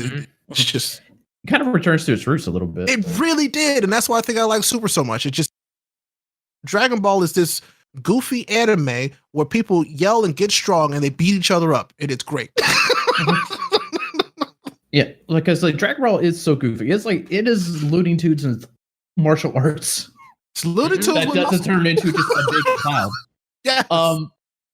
Dragon Ball Z kind of loses that spirit a little bit. I think it's like Toriyama kind of got sick of it, but he does return to it in Super, and because they tried with GT, but I don't want to talk about it.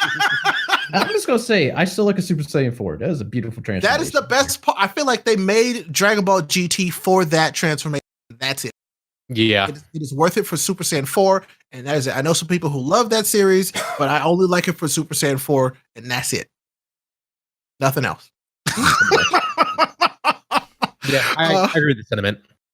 Mm-hmm. I mean, I'm also reading the manga. Dragon Ball Super manga, also, it's great. I heard some good stuff. He is back, like, Akira Toriyama is like, he wanted to tell a story again. He's absolutely telling a story with an interesting villain for the first time since Cell and Frieza. So, it's good. I like it. Yeah. Dragon Ball. Do you have any questions about Dragon Ball in general? Honestly, like I was prepared. I had a few questions in my head, but you guys are talking and like actually explaining shit as you go.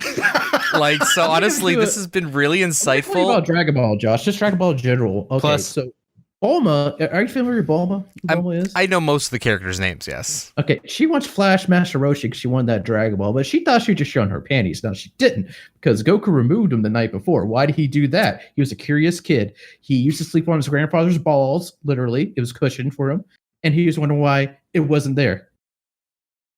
And I'm back out. So I tell people all the time now, don't watch Dragon Ball. Like it's past time. It is past time for Dragon Ball. Back when Dragon Ball was a thing, hilarious. He does beat up Nazis. He does do that, yeah. But like Dragon Ball now, unless you're ready to see some stuff, don't watch Dragon Ball. Well, yeah. It wasn't made for because it was audience. A very weird time. But it was for the time, is what it was. 1980s Japan. Yes, remember that. In any case, I really actually do sincerely appreciate the conversation, and it was nice listening to this because also nobody yelled at me for not watching Dragon Ball Z, so that part was nice, and I got to learn some stuff, and I do actually want to play this game a little bit, and I'm really upset with myself for this. Don't be mad because and what you just said there, don't ever yell at anybody who doesn't know. That's not watch anime. I want as many as possible to watch anime. That is what I want because there is truly, I believe, something for everybody to get into anime. Oh yeah. So that's actually the thing. I hated anime for the longest time because I used to always consider anime a genre, and then in the last 5 years, I'm like, it's literally just animated. There is genres within. There's something for everyone. Oh yes, and that's what I finally came to terms with and understood with. And it's like, it's not only just animated. There's animated stuff aimed for adults or animated stuff for mature premises that try to tell a more intricate story. There's super light Go Happy anime shows, and there's also super dark that makes you regret watching it type of anime.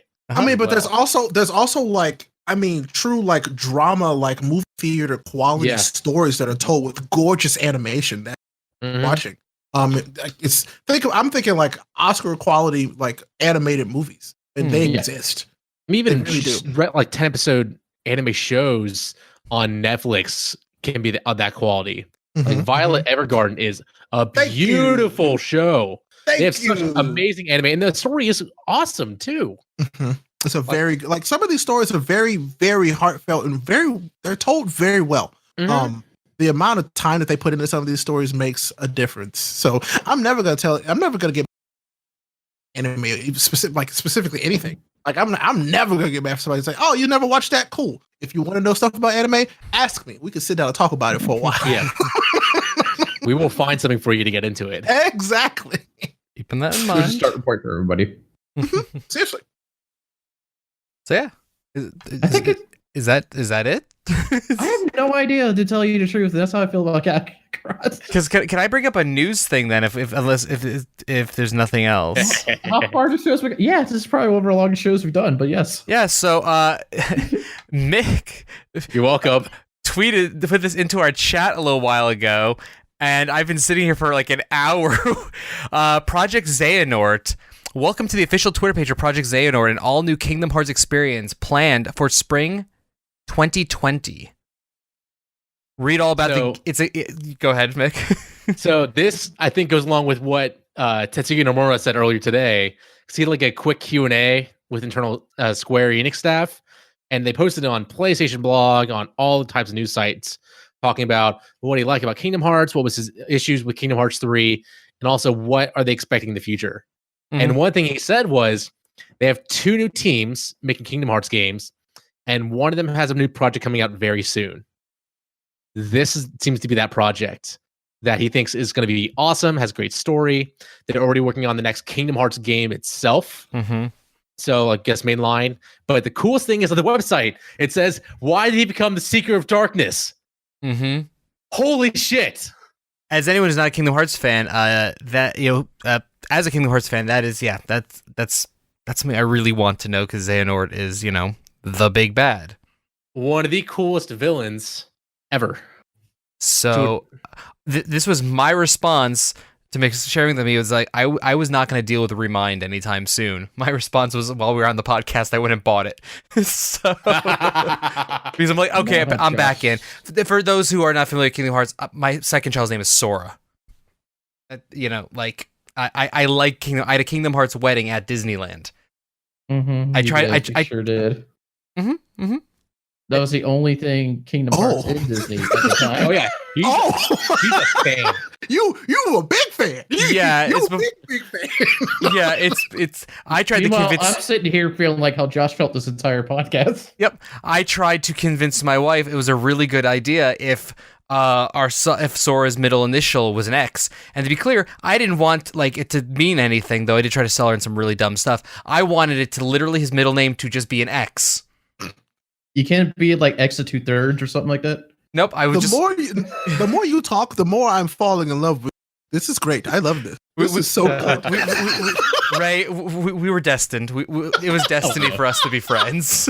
It's just the beginning, Ray. Oh my god. Oh, but so but Kingdom Hearts 3 burned me a little bit, so I was not really super excited about Remind. I liked it, but it had issues, so I was not super excited about Remind. But now seeing this Project Xehanort thing, whatever that's the way we like Kakarot, and that's pretty much it. Yeah. Well, in any case, I was very mad at Mick for a little bit for sharing that in chat, but I'm excited for whatever this. It's gonna be a mobile game, I'm assuming, to be clear. It is a mobile game. Is it concur? Okay, so it's a mobile game, but I've got a fancy new phone, so I'll play mobile games now. Ooh, as long as it's not like the bullshit Union Cross type of combat. Yeah, it has actual story to it that you don't have to pay money to really advance the story with. If they could just charge me $9 for just a story with an interesting game. Honestly, yeah. I kind of hope it's a visual novel, just because I really like visual novels. But I'm expecting it to be, because they have Xehanort holding a chess piece from their their special chessboard game that they played with weird rules. Out of the realms of Square to do that, because isn't it Final Fantasy 15 Pocket? I think it was free at a point for a mobile. It's just the story of Final Fantasy redone in Final Fantasy 15 incomplete, done in a different way. Version. Yeah. Y'all really trying to make me go and play Kingdom Hearts 3 again? Okay. Okay. Oh, I'm going to, so I can get the Oblivion Keyblade. Oh, you just spoke French to me. I don't. What? Okay. Yeah, exactly. Josh knows what I mean. I loved Kingdom Hearts 1 and 2. Loved them. And then nothing happened forever. And then all of a sudden in Kingdom Hearts 3. Except there was a lot of stuff happened. It was just everywhere else. Yeah, every other platform. I have played it all, and Mick, I have might have been one on a Nokia Engage. I played. I believe it. Was it Chain of Memory? Yeah. Yep. I played that. That was it. Yeah, I have Oathkeeper and Oblivion, Mick. Like, I have the Keyblades. I took a picture with Sora when he was a baby posing with them. And by posing, I mean kind of laying on them awkwardly. Yeah. But you know, yeah. So no, I got you. I understand. But that's that. I just wanted to bring that up. You could, if there's any other news stuff you want to talk about, Justin. This is also the longest podcast ever. No, we're done because like the new stuff is like everything is delayed, and the second thing is Everything's delayed. I was confused of everybody talking about Doom Eternal right now.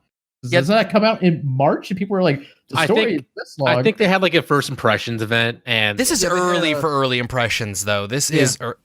I would expect that I would expect that within 5 weeks of release, and They're very confident in this title. Well, this will come out in November. I mean, like, It's been a Rockstar while. did Red Dead. A bunch of things happened. And so yeah, then I figured I was like, oh wait, it's a press event. Everybody's like, we're going to stream it. I'm like, oh, they're streaming talking about. Okay, yeah. Press event. That's what it was. Mhm. It made sense after that. They got to capture some gameplay to come back and talk about. Get people excited. Which, by the way, sounds fantastic. Oh, wait, speaking of which, isn't there like multiplayer stuff in Dragon Ball Kakarot somewhere? No idea. I could swear it's like seen an article about her or like hold on, I'm gonna look at Steam right now. If there is, I had zero idea. Throughout the case. yeah. All right. Kakarot. And the last thing I was just going to throw out, because it is gaming adjacent, we could just circle back to where we started. A Witcher anime series was announced today for Netflix. Yes, I saw that. I think it's voiced by the video game cast. That's awesome. It has not. Has that been confirmed? Because all I've seen so far I don't is know if it's been confirmed, but I've seen like rumblings that it's the people from the video game who will be voicing the characters in the anime. okay. So- I mean, that works. It's Studio Mir, the studio behind Legend of Korra, is doing, Which it. is awesome. Ooh. As someone who's not, I know that studio, having not even seen it, I understand how awesome that is. So I'm excited personally. By the way, Steam just says single player, so maybe that is. But No multiplayer in Kakarot is what I'm going to assume then. it wouldn't surprise me. I'm okay. I'm okay with that. Yeah, I have I Dragon Ball don't want them to Fighters. make other bullshit stuff in this game. And I have their multiplayer version, which is Xehanort 2. Xenoverse 2, exactly. So By the way, amazing game. That is the Dragon Ball or like MMO right there. it's fun as heck. I like it a lot. I think they actually used assets that were made for the Dragon Ball MMO in there. I don't doubt it. Yeah, that works for me. I think we're done.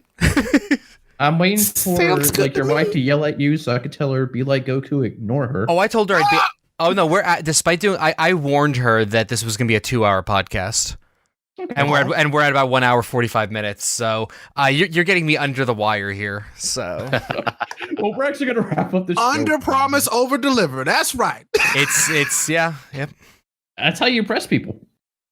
Mm-hmm. You can do it in 2 hours. Tell them it takes you 5. That's true. It's true. Okay, I mean Scotty that level of extreme. That's Scotty from Star Trek. Like that's how he does that shit.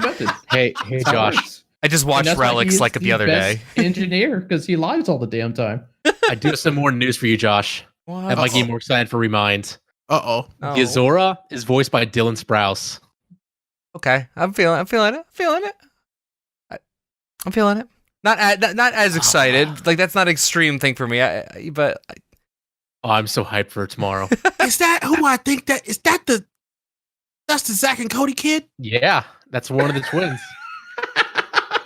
yeah. So here's the thing. I know Dylan Sprouse as the holy shit. Isn't that like the little kid from from Big Daddy? Like that's because again, I'm much older than you. Now. That makes more sense. You're right. I did not know that. And he's on the Archie show. I can't remember the damn names right now. Rivendell? Riverdale. Riverdale. I don't know what it's called. I never watched it. Like that's on Amazon, man. It's in there. I don't know what it is. Oh, jeez. It's Evelyn City in the Lord of the Rings. That's what you pronounce. That is Riverdale. Yeah, Riverdale is Riverdale. My bad. Yeah. Whoops. All right, I'm having heat stroke. This office is getting way too damn hot. So, all right, so Justin, let our guests plug where yes, they this are. is where you can plug everything. So, Ray, go ahead. Where can we find you? Oh, well, you can find me everywhere online as Ray Apollo. That's PLLO. No space, by the way, because if you do a space, you'll get Dork the Clown, which is I don't want to talk about it. But anyway, but I really want you to focus on 3 different places for me: Twitch, Twitter, and YouTube. Follow me at Ray Apollo. Thanks that I do. Twitch streamer by day, other content creator by night. I do an anime podcast, a game podcast called Bus Rush Gaming, and then Anime Lately is the anime channel that I do reactions and a podcast for. So very nice, very nice. Yes. Okay. Mick? Mick. So I am everywhere as the nanobiologist, except when there's character limits, and I am DA nanobiologist. That's like Xbox, Twitter, some other places. Twitch, I'm the nanobiologist, thankfully, where I stream every Sunday, Monday, and Friday normally, starting around 7 or 8 p.m. Eastern time. And I'm also on the Crossplay podcast, which comes out weekly, and it's just a general video game chat show and us talking about the news. Awesome. Good stuff. Good stuff. And I if you're watching, hopefully you know who. Oh, Josh. I got to plug though really quickly because it is gaming related. And if you're curious, I was on a panel at PAX South where we ranked the Mass Effect companions, and it was intense. And we got yelled at a lot. I haven't listened back to the audio yet, but you can find that if you go to. I'm going to drop the link in sort of places. But if you look up the Normandy FM show at Normandy FM show, you can find that. And it was a lot of fun, and yeah, again, I got yelled at a lot. So.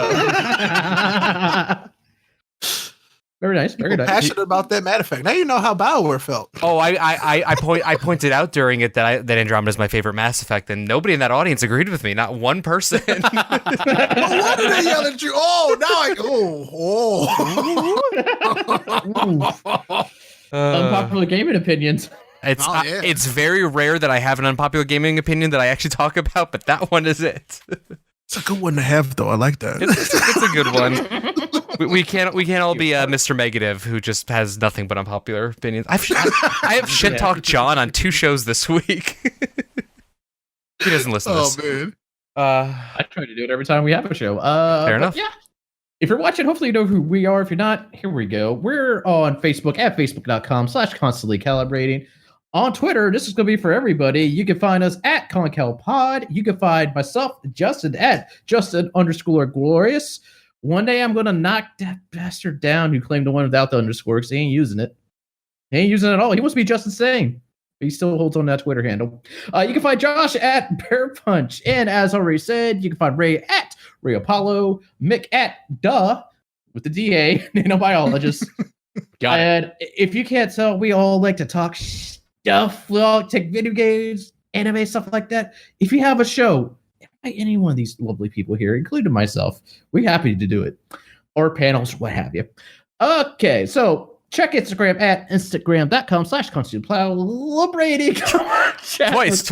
On Discord at constantlycalibrating.com/Discord. Watch on YouTube at youtube.com/TomCalPod. Drop us a review on Apple Podcasts. Subscribe wherever you're listening. At least one place you're not, because it really does help us get into places. It helps the algorithm, all that crap. And before I sign off, I want to say thank you, Josh, for being my co-host and helping me get to this point to relaunch the show. I am extremely proud of you moving on to your next step. And it's bittersweet, baby. Like, I'm going to miss you being here doing all the work where I just show up and act like I run this thing. And I'll help you out for a little bit. Yeah. Also produce this for a little bit. Definitely best wishes, but yeah, it's going to be different. So again, congratulations. And with that, I'm cut out this one part because I kind of like what we got, except he changed it again. You're just supposed to read it. And with that, Wrestle Down One Bump till we catch you next time. A Super Saiyan Side Off Delight. I've been literally. I'm going to be honest. I love the last one. I love this revision of the last one to the point where I'm actually starting to cut off Wrestle Down One Bump. If y'all want to know what that means, I honestly had nothing to say when we started the show, and that's what came out. Probably because of watching Rick and Morty. But it became the side off the show.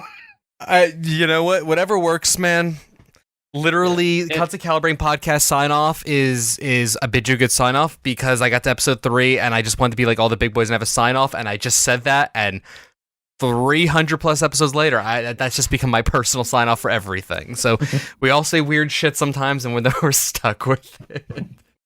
And Mick, Ray, Mick, both of y'all are lovely people. Thank you so much for coming Thank you on. so much for having me. This has been so much fun. No, this has been a blast. This is a blast and a half. And also, God, I just love hearing Justin have difficulty saying constant calibrating. I'm gonna miss that. And I can't even explain why yet. So yeah, exactly. It has been a good time. Yeah, again, thank you everyone. A lot of syllables in there, man. It's a lot of syllables.